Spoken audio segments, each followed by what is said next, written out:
got it. I rewrote your script, keeping its meaning, structure, and voice while using fresh wording.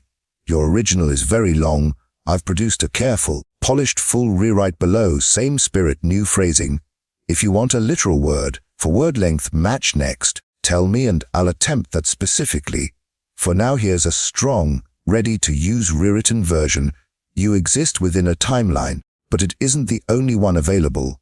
All around you right now, countless versions of reality hum, just beyond sight and reach, waiting to be collapsed into lived experience.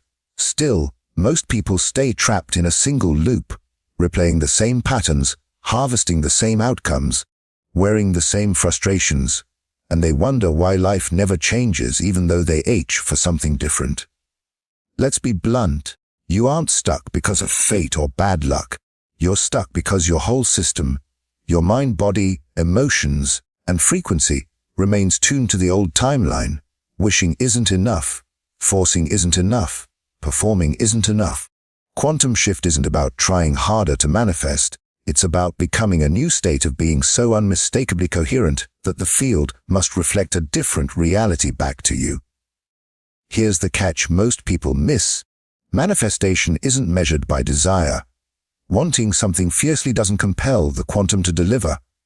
The field doesn't react to intensity of want. It reacts to the alignment of your vibration with that outcome. So even if you're reciting affirmations, filling vision boards, and rehearsing visualizations, you may still be broadcasting the old timeline. Why? Because beneath your conscious slogans, your body is wired to the familiar. Your nervous system clings to old emotional loops. Your subconscious broadcasts fear, doubt, and scarcity, even while your conscious mind screams, I want abundance, love, success. The quantum listens to the dominant signal, not the loudest. Let that settle in. Your dominant signal is the sum of your system's vibration. What you feel, expect and embody, not merely what you think. You can chant, I am wealthy, until you're hoarse. But if paying bills tightens your chest with anxiety, the field reads the contraction and not the phrase. You can picture love endlessly, but if your heart is armored, the field registers isolation rather than connection. That contradiction is the trap that keeps people looping in the old timeline. They assume change begins outside, in actions, results, circumstances. But the real shift starts inside, in state, coherence, and alignment. You must become the version of yourself who already lives in the desired timeline. Not someday when proof appears, but now. Quantum physics shows us that all possibilities coexist in the field of potential. Every timeline, every version of you, every outcome you can imagine already vibrates in that field. Shifting your vibration isn't creating from nothing. It's collapsing into the version that's been waiting. That's why mystics, inventors, and visionary thinkers have pointed to frequency, numbers, and patterns. Tesla's line about the magnificence of 3, 6, and 9 wasn't mysticism for show. It pointed to universal harmonics and how reality orders around vibration. So the real question isn't, how do I get what I want? It's, who do I need to be, vibrationally, to match the timeline where it already exists? Becoming isn't pretending, performing, or faking. It's a full body, full soul reconfiguration into coherence. This is the beginning of the quantum shift. You're not here to wrestle with the old timeline. You're here to rise into the frequency of the new one. Pause and reflect. Which version of you made your choices today? Which timeline did you feed with your attention, focus, and energy? Are you willing to release that version so another can appear? Sit with that question and breathe into it, because next we'll uncover the invisible forces that keep you tethered: resistance, subconscious patterns, and emotional imprints that hijack your attempts to change. This is the reason so many people know the idea of quantum manifestation, but never live the transformation. People don't fail to shift because they're lazy or because they don't want change. They fail because they remain entangled with the part of themselves designed to survive the old timeline. That part is outdated but familiar, and the subconscious always prefers the familiar to progress. The old timeline needs only your participation. Every repeated reaction, story, and expectation reinforces the signal. It's like a worn neural path. The more you walk it, the deeper it gets, until the path becomes automatic and starts choosing you. Here quantum physics meets neuroscience. In quantum mechanics, the observer effect shows that observation collapses a range of possibility into a single event. But you don't observe with your eyes alone. You observe with beliefs, emotions, and expectations. Neuroscience adds that about 95% of behavior is driven by the subconscious, the storehouse of conditioning, trauma, beliefs, and identity. So most of the time, it's not your conscious intention collapsing the wave, it's your subconscious patterning. You're attempting manifesting from the 5% that's awake while the 95% remains tuned to fear and survival. The field replies to the dominant signal. When manifestation seems not to work, it usually means the internal observer collapsing your reality hasn't shifted. What anchors you in the old timeline? Resistance, sly and varied.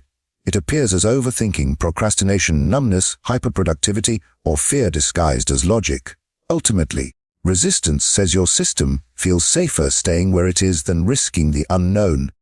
This belief lives in the body, in stored trauma, suppressed emotion, and inherited fear patterns encoded in your nervous system. That's why knowing something intellectually doesn't guarantee you can live it. That's why affirmations and visualizations often fall flat. The resistance is biochemical. A dysregulated nervous system sends threat signals to the field, even as your mouth says, "I'm ready." That contradiction keeps collapsing the same. Limited outcomes. It's not personal, it's physics. Your life is energy. Your thoughts, posture, breath, and feelings form a vibrational pattern that either attracts the timeline you want or repels it. That's why people are drawn to symbols, numbers, and geometry. They instinctively sense that reality speaks in pattern. You're not merely navigating life, you're a frequency generator within a responsive field, and you've broadcast the same pattern so long you mistake it for identity. Good news, you don't have to fight that pattern. You simply stop feeding it. Ask yourself, where are you vibrating fear while saying faith? Where do you brace for rejection while asking for love? Where do you demand abundance while feeling unworthy? These contradictions stop timelines from shifting.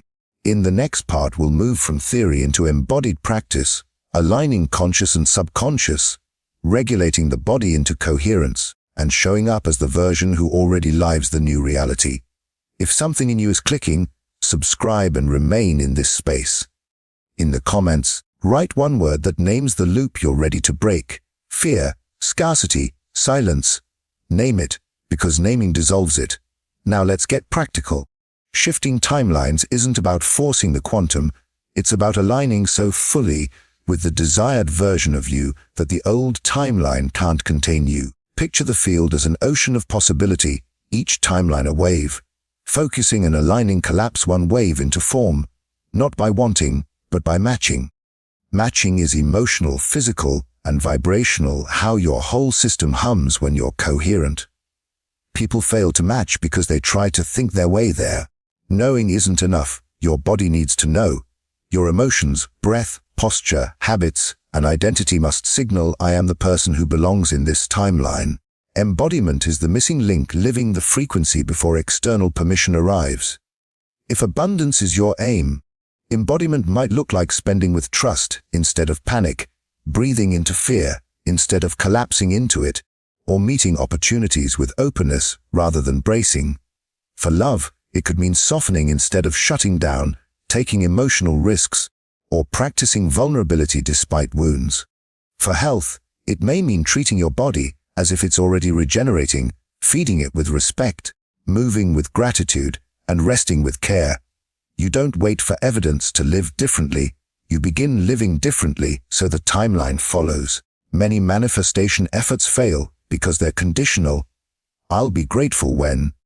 The field mirrors you now, it doesn't test or punish. The work is coherence. Can you hold the signal long enough for the wave to collapse? The paradox, the timeline shifts when waiting is no longer part of your frequency. Reflect, how would your day change if you acted, breathed, and moved as the version already in your desired timeline? Which small choices would shift? Which habits would change? This isn't about dramatic acts but steady, subtle alignment. The only practice that matters is the one you actually live. Micro-alignment, small, intentional acts done with coherence, carry more vibrational weight than frantic grand gestures. Breathe when scarcity arises. Express gratitude for small things. Spend with presence. Open your posture. Reach out instead of retreating. Nourish your body with respect. These tiny acts tell the field, this is who I am now. Perfection isn't the point. Return is. You will wobble and fall back. That's part of being alive. The power is in how quickly you come back. Each recovery strengthens the new timeline. Each pause, breath, and coherent choice reinforces the collapse of the old wave. Tools like breathwork, meditation, sacred symbols, or number practices can anchor the subconscious, but no ritual substitutes for embodied work. Rituals work because you work them. Today's invitation: pick one pattern from the old timeline to disrupt. Choose one practical, small act that embodies the new timeline and commit to practicing it with presence and sincerity. 3 conscious breaths before reacting, 1 sentence spoken from your desired self, or a quiet visualization of your new frequency. It's not about the act but how you do it. The field responds in the now. You're not alone.